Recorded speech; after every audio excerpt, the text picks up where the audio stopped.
Nations and Convention there. And very excited to be with you this evening. So I'll hand it over to Ella. Thank you. I want to thank Miguel and Brendan for the partnership that we at the Leadership Development Initiative have enjoyed with them over the last year. What I'm going to do in this presentation is tell you a little bit about our ministry and how we see the world and how we understand leadership. And hopefully by setting all that up for you, you will be able to better understand why we approach something as obvious as recruitment in the way that we do. So first of all, I just want to introduce myself. My name is Ella Auchincloss. I come from Texas. I came east for school and was one of those people who never went back. I live in Boston, Massachusetts, with my husband and my two sons, who are mostly out of the house than in the house, and my delightful 5-year-old Karen Terrier, who is sitting right there. I don't know if you all can see her, but she's my faithful companion in the work that I do here, so I figure I should give her a shout out. I came to this work through my experience not only as a dedicated daughter of the church. I served Vestria Church School. I think I've served on every possible committee that that at least our churches here up in New England have. And I have also served as diocesan treasurer. And in my world as diocesan treasurer, I saw a lot of wonderful things. I met a lot of wonderful people, wonderful Episcopalians, but it became clearer and clearer to me that a lot of the problems that we were asked to adjudicate at the diocesan level were a function of leadership. And that got me thinking about what would a ministry look like that was really, really focused on imbuing the people of God within the Episcopal Church with a true sense of living into their vocation as prayerful and prophetic leaders.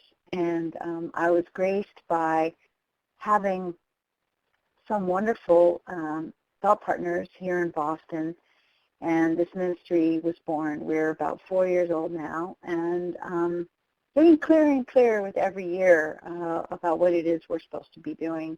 And one thing we're supposed to be doing is reaching out beyond our borders to people just like you who are looking to reimagine church in a different way and reach out. So welcome. You all, if you're here on a Tuesday night when kids have homework and you're trying to get dinner on the table, or sports practice, or any of the other things that keep all of us from relaxing, then you are truly one of my people, and I'm very grateful that you've taken the time to be here. Thank you very much. So just to recap our mission, we are really committed to developing prayerful and prophetic leaders who are agents of transformation for the mission of God in the world. Now, some very important prepositions in here: God in the world. So our focus is really on lay leadership development and on the role of the lay to be the hands and feet of God in the world.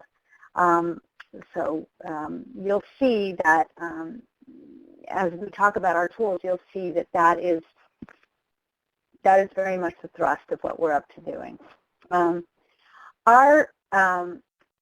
I think the urgent challenge that we're responding to, at least in the ecclesiastical context that exists here in Boston, is that we feel that the church is losing its salt, and by that I mean it's losing its prophetic claim.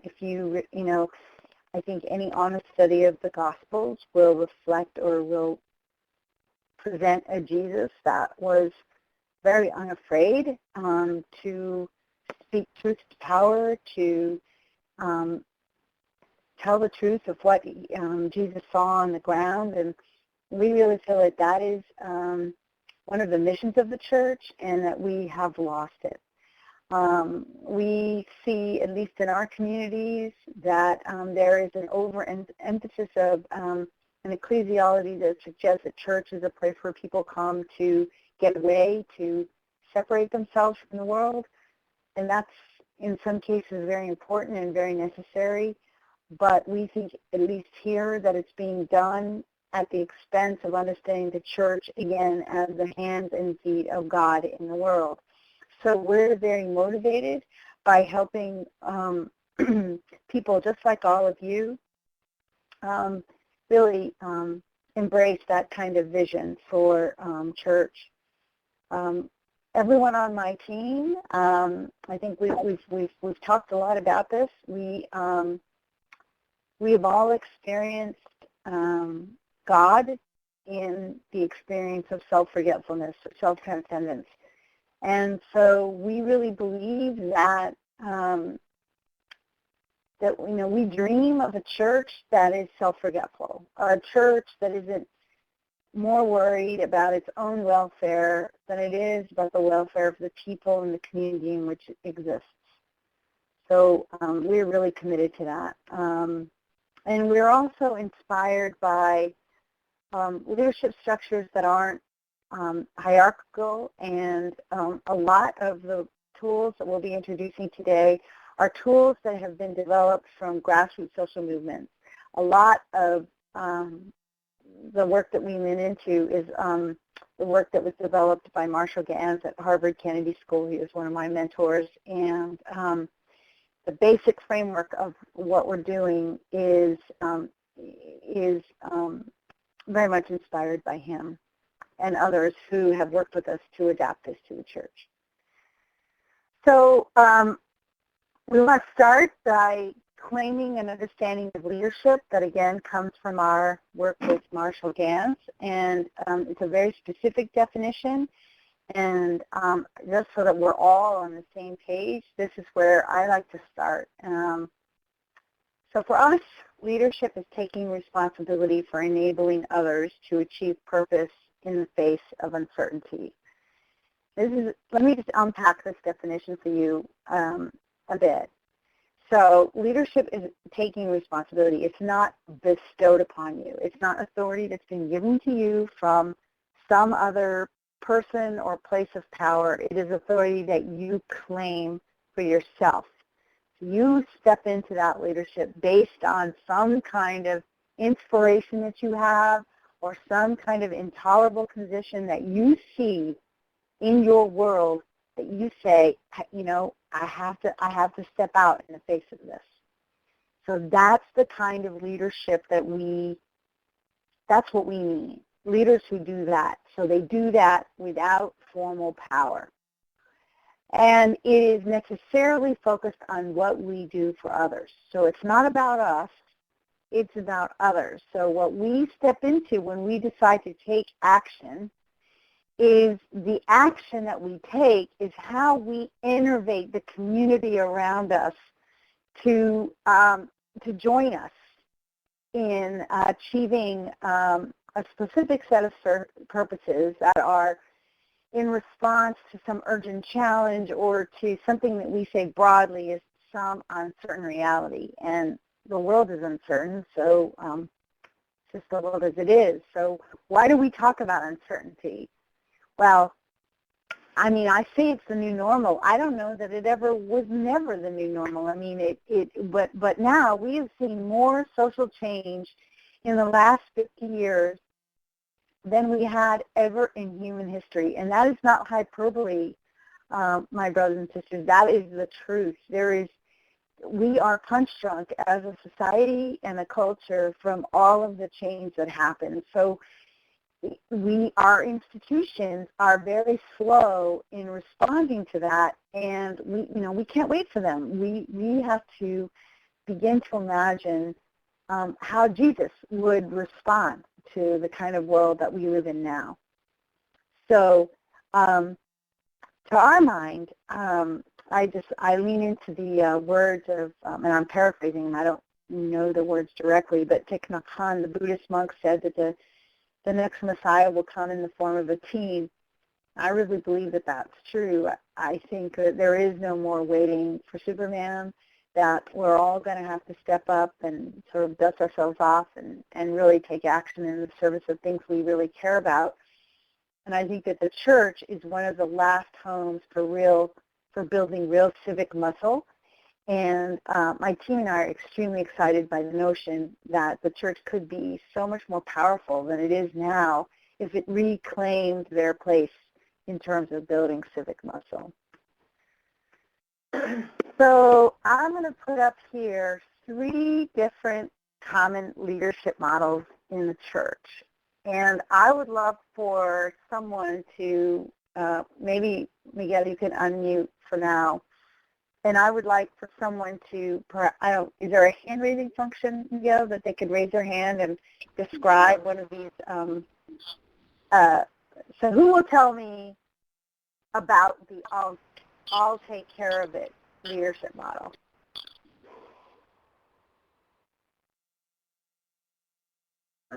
So,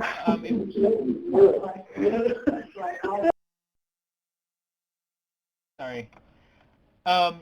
So if you want to jump in, you can. For those who are on the phone, please go ahead and just jump right in. We can hear you. Otherwise, you can enter into the chat box. So we're just opening it up. So who can tell me about what the implications are of this I'll take care of it model? First of all, what does it look like? Who's in the middle? Who are these arrows? Just tell me, take me a picture of what this feels like.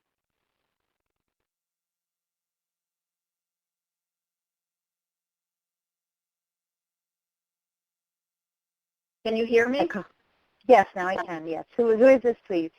This is Noreen. What I think Noreen, hi. What I think of the I'll take care of it is one person who's probably very entrenched in their parish that will do a lot of things but doesn't leave room for other people to get involved with them. Right. That's right. So what happens to that person, that dot in the center? What happens to, it's often a she, I'm afraid, more than he, at least in my experience. So what happens to that person over time? Serious burnout. I've seen it, and I see where power is assumed, where there's ownership, where it comes down to my way or the highway, and there's not room for other people to get involved, to express new ideas, to be creative, to do things a little differently. Right. There's too much ownership. Yeah. And it's not helping.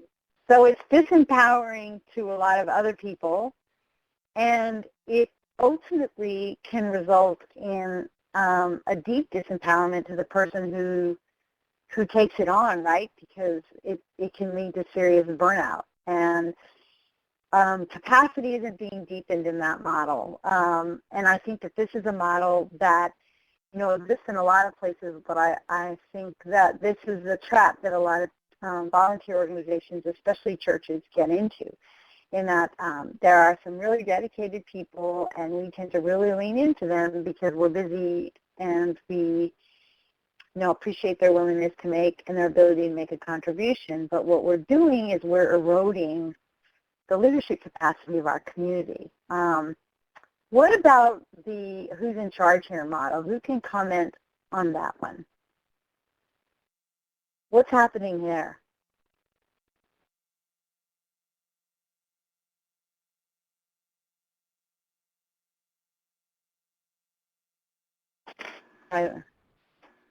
Looks like Eileen has her hand up. Catherine, can you turn on your mic? You seem to have unfocused efforts, right? Yes, that's right. Another way of describing this is everywhere but nowhere, right? Everyone's a leader. You've seen that kind of setting where we all have our ideas and we're all going off and doing our thing, but there's no dedicated core, there's no dedicated center, there's no sense of shared purpose.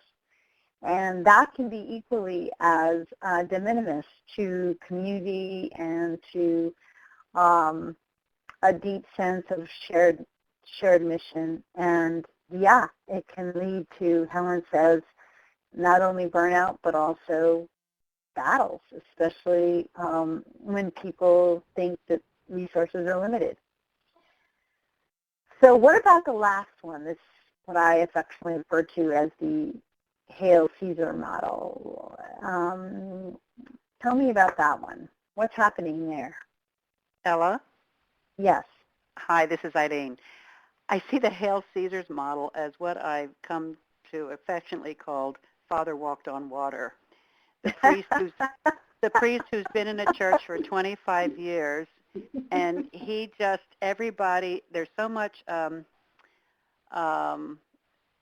deference to this priest that no one does a thing without checking with Father Walked on Water. Is that correct? I think I'm going to change the title to this Leadership Project, which is a Father Walked on Water. I think that's right. So, but there's a little bit more nuance to this one, right? Because this one, you have this really sort of hierarchical structure. So power is spread down, right? I mean, it's probably well organized. But the question really is, on those little dots, are those people really being empowered to be to really live into the dream that God has for them and for the church?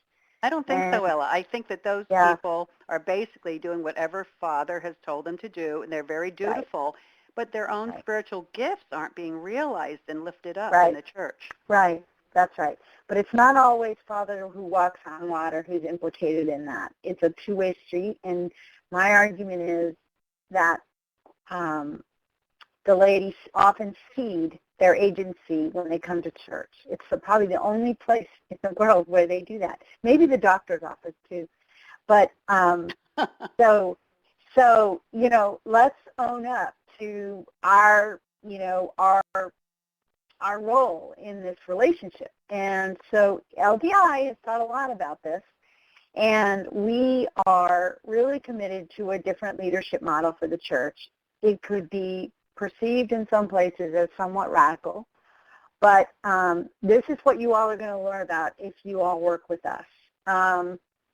We believe strongly in a model of interdependent leadership where power is spread out, where everyone has a clear role and a sense of purpose, meaning that they are expected to contribute, but that everyone's on the same page about what it is. That it is a sin for leaders to hold everything. We do a lot of theological work around why that is not what God wants for us. And the idea that if parishioners burn out or flake out, it's because we're not doing what we're supposed to be doing in terms of really innovating and empowering leadership across the spectrum. So in this model, you would see that dot in the center is a part of a team, and each team has a functional role and is about recruiting other members of the team. And that's how you build scale. That's how you grow. So I have another question for you all, and the question is, how do you currently identify possible leaders in your church?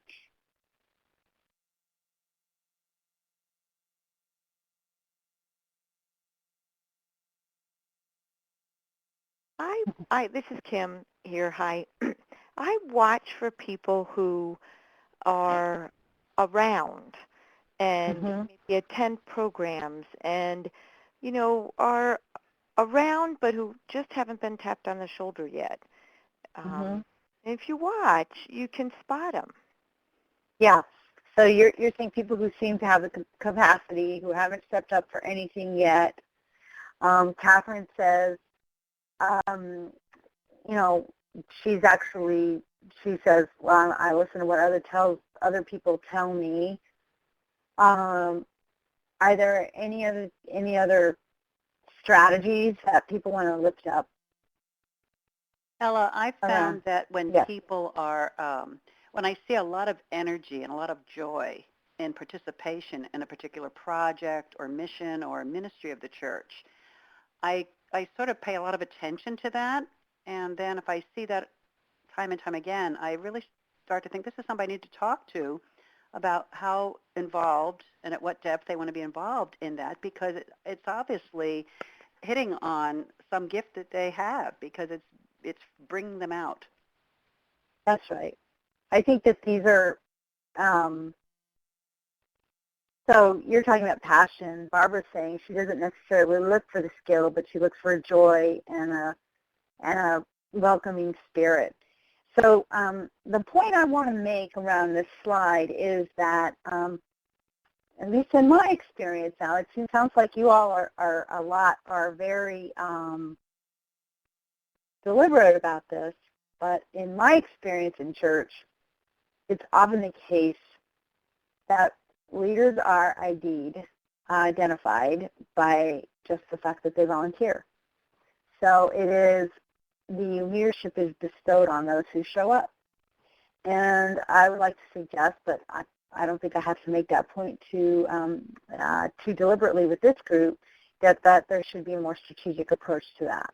And so I just wanted to lift up that there are some qualities that we should be unafraid of looking for when we're naming what kind of leaders we want to recruit and who we want to identify as possible leaders. And first of all, as someone said, are they around? Do they have the capacity to actually do it?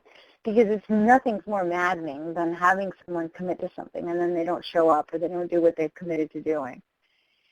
Another, especially when you're trying to turn out people for events or you're looking to grow a particular initiative, I want to look for people who tend to know how to bring others along. There's a couple in our church that, I will ask someone, how did you learn about this place? And it is always the same names that come up over and over again. Oh, Stuart and Pam invited me. Stuart and Pam invited me. So these are people who have some ability to bring people along. As someone said before, I think it was Barbara, and it's hard for me to know who's chiming in unless they say the names, but the idea of passion and commitment. Another very, very important thing to look for, and you only look for this if you sit down with the person and you gauge it with them, is, do they have a learning bias? And by that I mean, are these people who are interested in learning how to do things a different way, or are these people who are zealously committed to either A, having all of the answers themselves, or doing things the way things have always been done? And I think that, the church as it should be a church that's always willing to learn. Then again, that's my point of view around that, but I think that people with a learning bias are going to be people that can take on new roles with a lot more dexterity than others. People who have diverse resources, who don't necessarily have the same skills and capacities, education,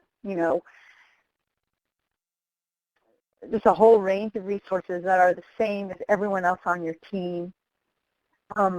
People who are dependable and reliable. I've had the pleasure of working with some incredibly talented people, and I've had to interrupt relationships that, with people whom I've been very impressed with in terms of their spirit or their intellect, because I couldn't rely on them. And that caused me more stress and more sleepless nights than I care to relate back to you all. And finally, it's someone who wants to grow in faith and wants to grow in community. So these are people who, it should feel different if it's a church. It should feel different. And they want to kind of grow in their desire to be formed in Jesus, and that they're willing to imagine a model of shared leadership. So they're not looking for people to give them all the answers. They're willing to come up with some of it themselves. So again, these are just some signs of who these people might be. Those who bring others to meetings, who are always encouraging participation. Look around in your schools and your other public institutions. Who are the doers? The people whose names keep on coming up. Those are the people that you want to be strategic about inviting. Miguel, I'm trying to advance the slide, and well, okay. So now that you have identified, whom you might want to recruit, the question is, how do you invite them to join you? And we're intentional at LDI. We're intentional about all of it. We're intentional about, we want to help our teams understand that they need to be strategic in who they identify, and then there's a strategic way of inviting them to join you in your work. But before I sort of talk about our process for recruitment, I thought it was interesting when I was looking and preparing this presentation, I came across a very specific definition of what recruitment is. Recruitment, do I have any scientists here? Because if I do, or botanists, if I do, please chime in here. But apparently the definition of recruitment in biology is the process of developing the next generation of organisms. I was kind of blown away by that answer because it sort of demonstrated to me that, our human institutions are organic, and they're organic, and that there is a model for this in nature. And here it is, that recruitment in biology is that process of developing the next generation of organisms, this next generation of living, breathing life.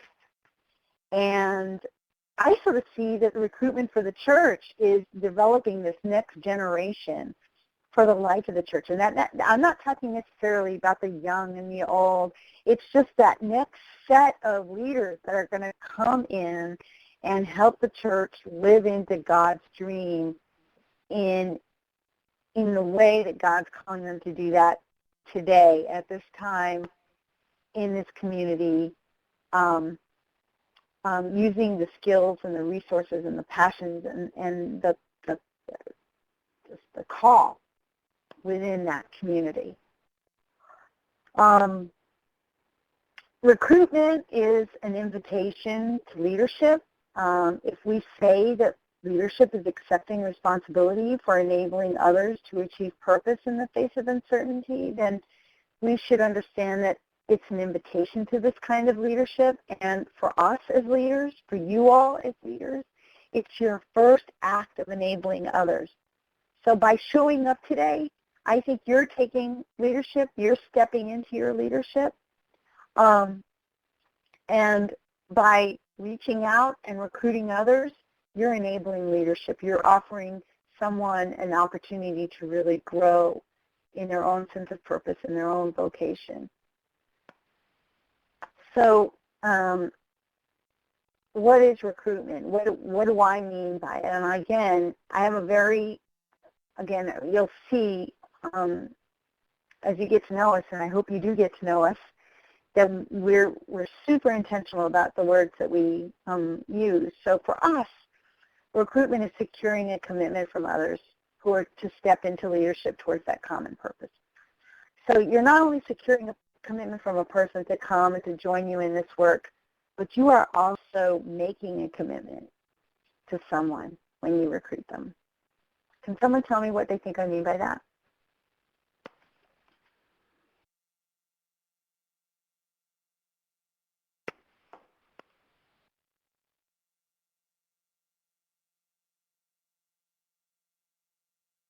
What sort of commitment do you make to someone who you're recruiting to do something in your community or your church?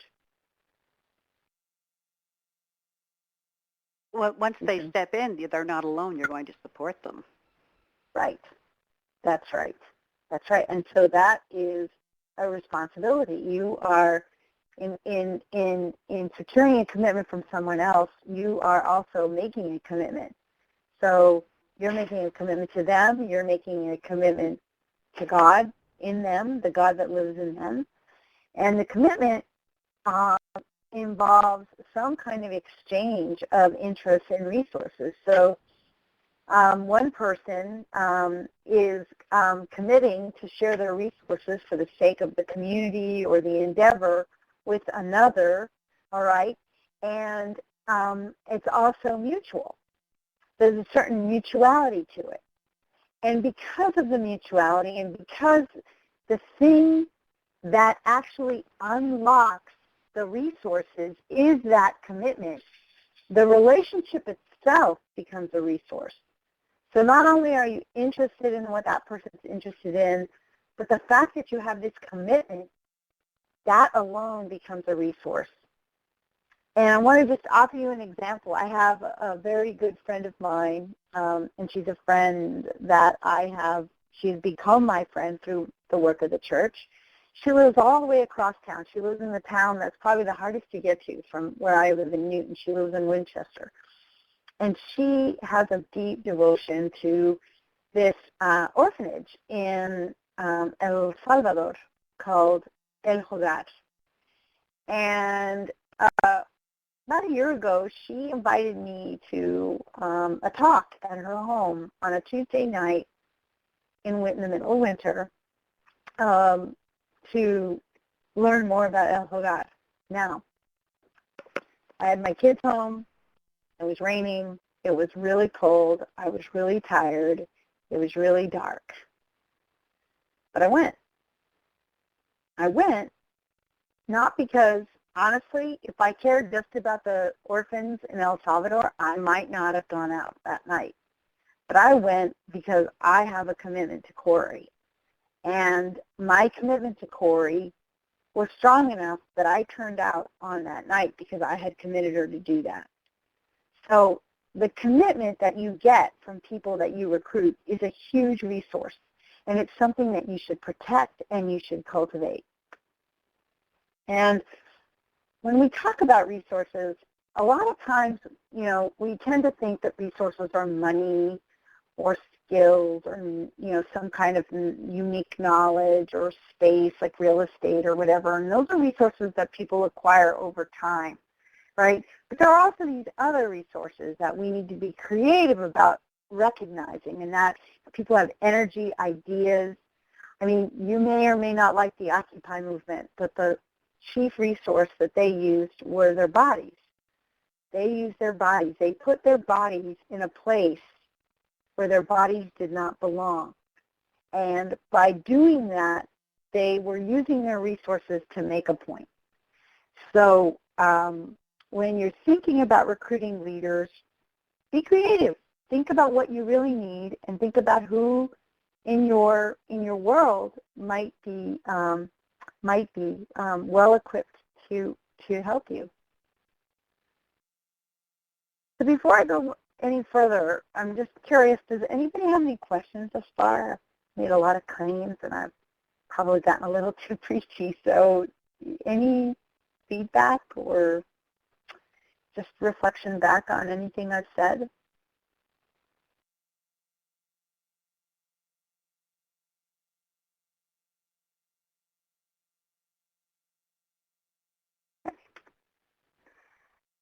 So again, as we said, that, the thing that activates all of the resources and all of the power and potential that is, loaded in that relationship, the way that it gets unlocked is by a commitment. So if you're recruiting someone, it does require asking for a commitment. And I think it also requires making the ask or the invitation to join you as powerful and as compelling as possible. So we have a technique that we use. This is right out of community organizing. We've borrowed from social movements and community organizing very definitively for this, where we engage in a very specific, intentional process around how we have one-to-one meetings. And this one-to-one meeting has 5 steps. We talked a lot already about what that first step is. That first step happens long before you even show up to the meeting, and that you decide who you want to meet. You get an introduction, you call them up, you send them a note or whatever, and you make the arrangements to meet. And you meet and you state the purpose of what you're meeting about. And then you listen and explore, and you're looking for resources, you're looking for shared values. And if it looks like there is some congruence, you intentionally suggest that there may be some possibilities for exchanging those resources and values that will ultimately result in a commitment. Now, the reason why, I mean, you all do this all the time. This is not rocket science, right? All I'm suggesting by presenting these steps is that by being intentional with this, you can do this in 20 minutes. You can do this in 30 minutes. You don't have to have a 2-hour conversation with someone in order to recruit them or to invite them to join in your work. Or, you can think of it as a form of evangelism too, but it's a form of evangelism where they're doing most of the talking. Okay? So because this one-to-one meeting it's really focused on listening for who these people are, what they care about, what they're up to, what motivates them, and trying to really assess, is this person, who I really need in my feeling, how am I feeling in the company of this person, listening to what they have to say. And one of the things I like to remember and remind those of us who are sort of in this work is that Jesus never asked for volunteers. He calls his disciples by name, right? He knows them. He knows who they are as people. He knows what they care about. So, when you're having these one-to-one meetings, ask, what matters to you? Why did you first come to this church? What brought you here? Where are you from? Why? The why questions. Just keep on asking them, and offer something of yourself. If you want to have an authentic conversation where you're being real, then model the candor, the honesty that you hope to seek in others, and be specific. So sometimes what we do, I know I've done this in the past, is we tell somebody about an initiative or we invite someone to join, but if they say yes, they don't really know what it is they're signing up for. So, be specific with your ask, really, find out or offer the specifics about what a person's being asked to do, why it matters, why it's important, what's at stake if people say yes, and what is the next step that's being specifically asked of now. And this is a second order task, but, will the thing that you're asking them to do be a task that will enable their leadership? Or will it be, I'm going to close the door and just seal envelopes and send them out without any reflection or prayer or community? So think about what you're asking someone, and think about the implications around their leadership development too. So Barbara says, in trying to fill 2 committees recently, I met with 5 people, mailed letters, later emailed 5 others. The 5 I met with said yes. The 5 I emailed and said the letter to said no. Big lesson not to rush this again. What do you think made the difference was the relationality, right, Barbara? Did you turn on her mic?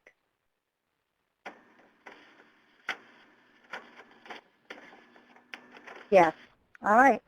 Thank you very much for sharing that that anecdote. I think that you could give this webinar just based on your experience. The other thing I want to say about inviting people to join you in your work is that, sometimes we go into this and we just assume that people are way too busy to help us out, and well, I don't want to bother you. This will be really easy. Let's just, I promise I won't ask too much. And the thing is that that's actually really counterintuitive to what people actually want. They want to work with people who are passionate for the work. They want to work on something that's meaningful. They want to understand that what they're doing is making a difference. So show your passion for what this is. This is God, I just can't think of anything more exciting than working for God's dream in the world. And I mean, if you feel that, show it. You know, we are, the Episcopal Church gets a bad rap for, you know, being God's frozen chosen, all that business. But the truth of the matter is, I have met more people who are just punch drunk in love with God in this church that it slays me.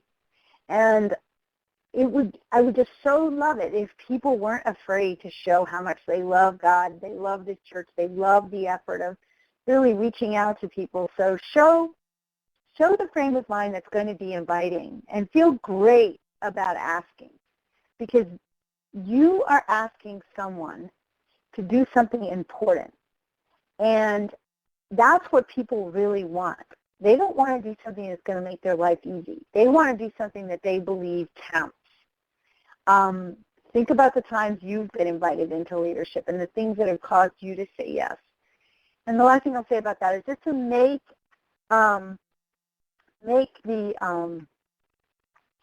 the choice based on good evidence and not just a hunch that you think that these people will be good. So I'm not going to spend too much time on this one, but on this slide, but just the idea is once they said yes, you have a responsibility to help that person develop leadership while they're in that task. You as a leader, as this leader who's enabling others, their yes to you implies that you have a commitment to them, to keep them motivated, to pray with them, to show them fellowship, to enable them to work in a way that develops their leadership, and that they understand what they're accountable for and that they have specific goals around that. All right, this isn't advancing. Let's see if I can. Bear with me. I'm just trying to advance. Oh, here we go. All right. So now I want to take like 5 short minutes and invite someone to do a one-to-one with me. And it's easier for me if someone just volunteers and we can just talk.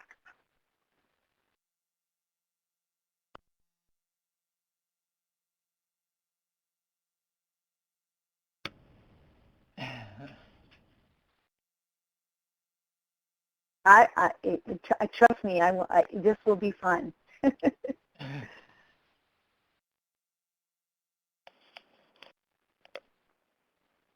Okay, so Catherine, there's somebody who's on the phone.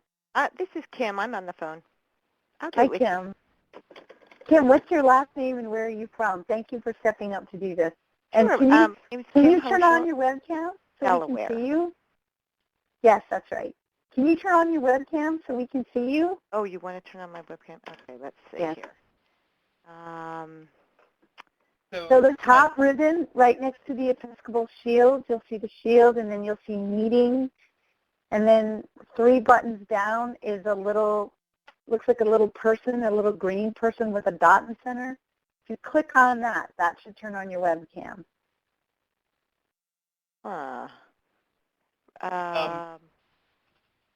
There's also a button that just says Start My Webcam on the upper, kind of upper right-hand side of the window that has Ella in it, if you want.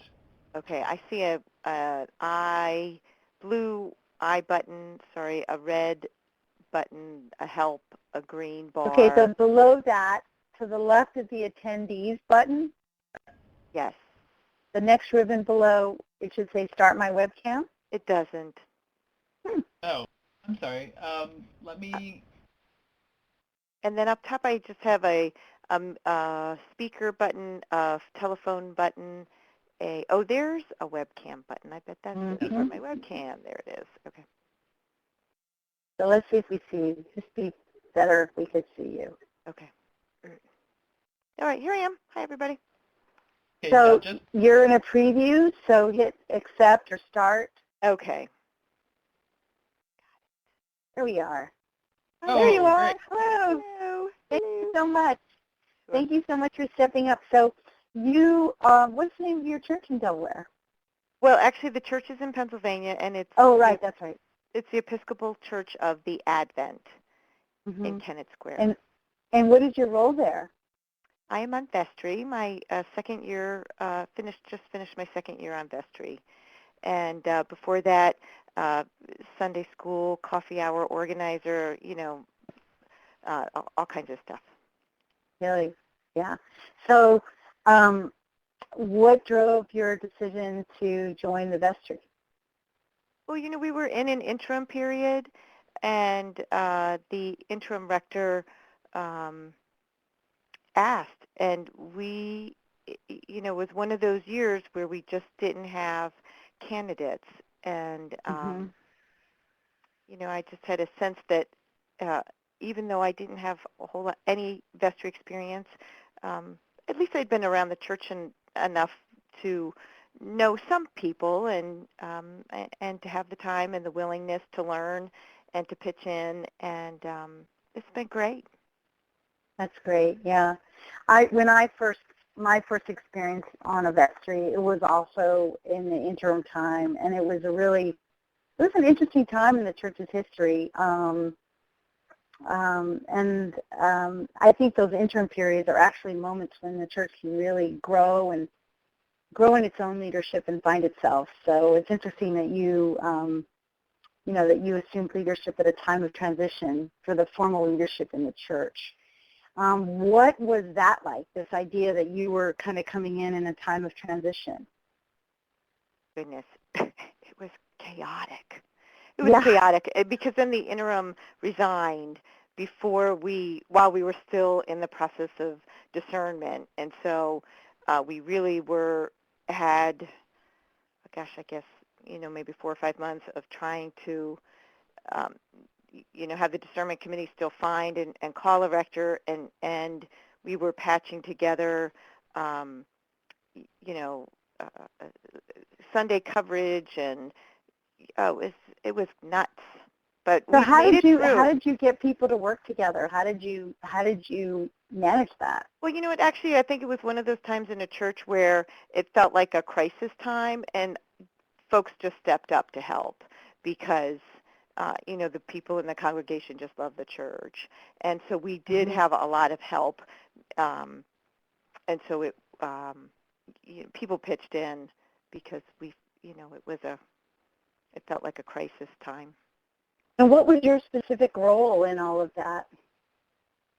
Well, let's see, on the vestry, at the time, the vestry was organized that we each had a commission, and so I was a liaison to Christian education, and I also was the, hospitality, so I was doing the receptions and organizing coffee hour kind of thing. And with our new rector, we've changed our vestry structure, so the vestry members are no longer commission heads. The vestry members are now strategic planners and that sort of thing, and we have recruited another group of leaders to really head the various functional commissions, and then vestry members work in pairs or threes to really be a liaison between the vestry and those commissions, outreach or pastoral care or what have you. So we've had an interesting year, the second year too, on vestry, because we've gone through a reorganization of our leadership structure, which has been great, but it has required a lot of recruitment. And so we have recruited a lot of new leaders, but this webinar interested me because I wondered if perhaps if we could have done it a little bit more efficiently or better, but it's still an ongoing need. Yeah, always have to be doing. Well, it sounds to me like you bring a lot of gifts to that vestry, specifically a desire to kind of create community and to show the gift that you have around hospitality, and that you also have a mind for being really, really organized. And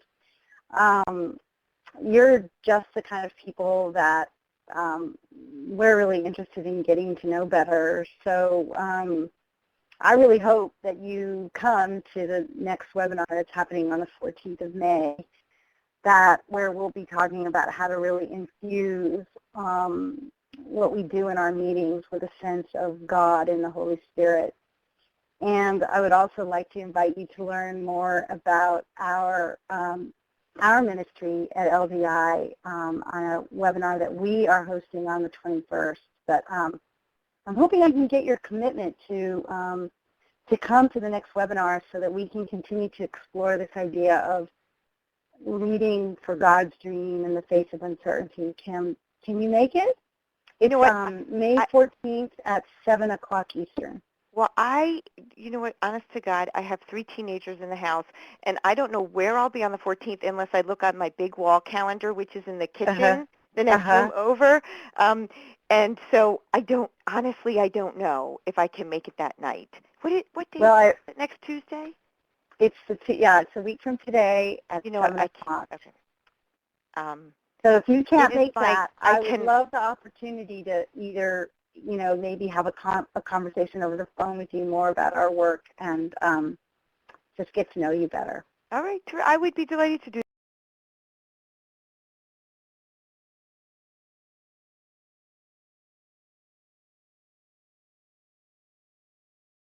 PA up. May is a killer month. It is a killer month. It is a killer month. Yeah. So I will track you down from Miguel, but I really hope that you can attend on the 14th. If not, I commit to contacting you before the end of the month to set up a time where we can talk. I would be delighted to do that, and I will commit back that I will look forward to having that conversation with you. Thank you. You're welcome. That's it, friends. Okay. That's a one-to-one. We did ours in about 6 minutes. There was a lot more ground we could have covered, but I see Catherine on the webcam. Thank you for joining us. What was your sense of that?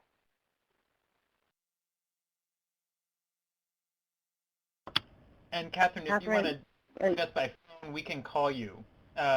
Just type in your... Well, we've only got a couple of more minutes left, so anybody who heard that.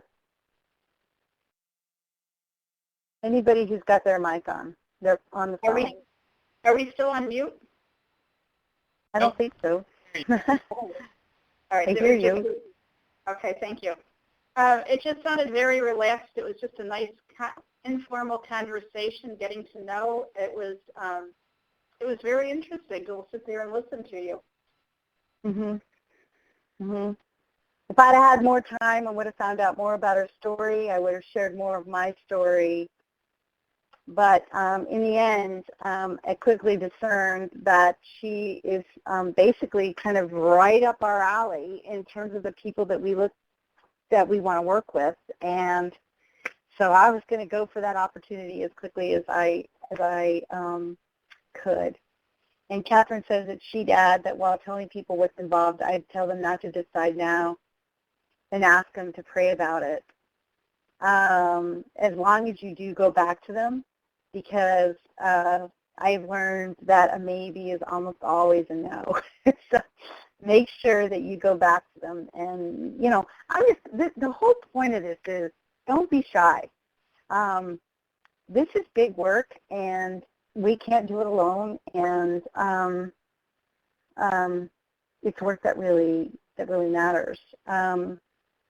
I think, yes.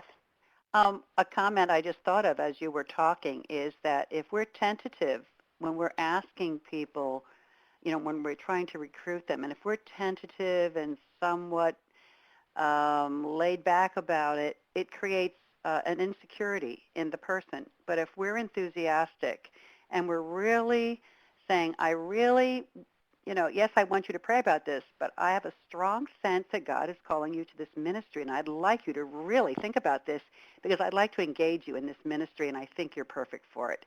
And so it's a matter of their knowing you have faith in them. They want to hear that from their spiritual leader. They want to know that we believe in them, because that's sort of like the pat in the head that says, go for it. And I think it's important for people to understand that we believe in them, we trust them, and if they can run with it, we're going to let them run with it. We're not going to be micromanaging them, but we really believe in them. You're going to support them. You're going to help them develop in their own voice, in their own leadership. Now, there are going to be times, if you take this tool seriously, you will get to that, I'm listening, I'm exploring, commitment. Not sure I want to go any further. That can happen, and that's okay. But some of the people that I do my church work with, whether they've got work going on or not, they commit to a certain number of five, the whole rule about 5 one-to-ones a week. The idea that we're always trying to expand our networks. We're always trying to grow our capacity in our team. So when we're in recruitment mode, my team, we agree to a certain number of one-to-ones each week, and we hold each other accountable to those one-to-ones. So we check in with each other. Did you do them? What did you learn? Why didn't you do them? What got in your way? I mean, those are, again, because it is important work, we hold ourselves accountable. Miguel, I am very mindful of the time, and I went over it, and I'm very, very sorry. Mea culpa. But I know that there is some evaluation that you want to talk about very briefly, and I just want to thank all of you for for joining me today. Brendan and Miguel will make PDFs of the slides available to all of you, and I think that this session will be recorded. So I'm just going to turn it back over to Miguel. Sure. So in your inbox, actually, right now, you should have an email from me with a link to the survey. So we're always trying to improve our web conferences. So just let us know your thoughts about the web conference, this web conference in particular. We will be sending an email with the recording and the slides in the next few days. I see Amy has mentioned that she didn't receive or something, so I'll follow up with her. But generally, people are able to receive that. Ella mentioned and asked Kim to try to attend. Next Tuesday on May 14th, we're going to be having another web conference at 7 p.m., How to Lead a Holy and Effective Meeting. We know that within many Episcopal congregations, holding great meetings is a challenge, and so and great and meaningful meetings is a challenge. So that's the topic of next web conference. If you have questions or feedback that you want to send directly to us, here is the information for doing so, and thank you again for attending, and I'll move it back into discussion mode. Well, how about I just leave this up for just a moment, so that if you want to copy down the email. Where will the participants have an opportunity to evaluate the session? It is in a survey that we've sent out a link to the survey by email already. That's really important to us. I really ask that you take the time to do that. It really matters a lot to me to see, just how this all landed. And if you have any brief feedback that you want to put in the chat, I would certainly welcome it and thank you for it. And the link, the email about the evaluation should be in your inbox already. So, but if you have feedback right now, that'd be great as well.